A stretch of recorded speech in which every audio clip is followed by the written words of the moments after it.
অনেকের kidney damage হয়, অনেকের চোখে দেখতে পান না, কর্নিয়া সংযোজন হলে তার চোখের চোখে মানে অন্ধত্ব দূর করা যায়, অনেকগুলো বিষয় আছে। তো এই বিষয়গুলো বাংলাদেশের যে লটা ছিল সেই লটাকে আসলে অনেকদিন ধরে আপডেটেড হয়নি।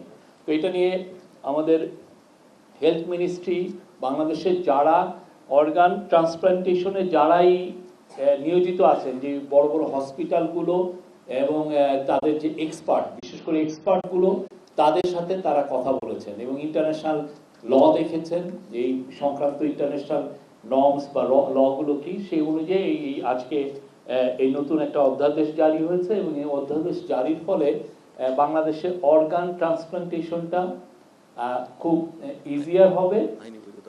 হ্যাঁ, এবং কিছু কিছু ক্ষেত্রে আগে যেমন দেখা যেত যে মানে ট্রান্সপ্লান্ট করার জন্য শুধুমাত্র খুবই কাছের, যে আপনি আপনার ভাই বোন বা বাবা মার থেকে নিতে পারতেন, এখন একটু এটাকে একটু এক্সপান্ড করা হয়েছে।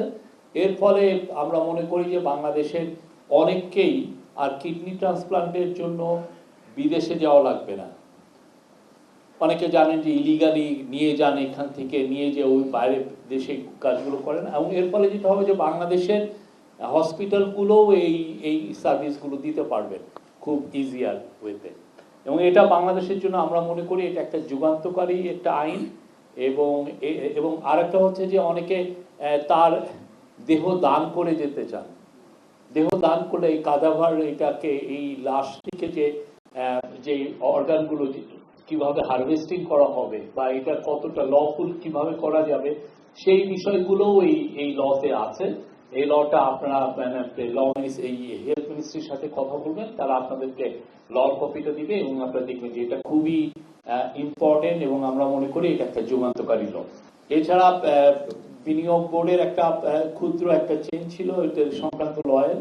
এটার ফলে যেটা হবে যে বিনিয়োগ বোর্ডে বাইরের থেকেও কিছু এডিশনাল কিছু রিক্রুটমেন্ট করা যাবে।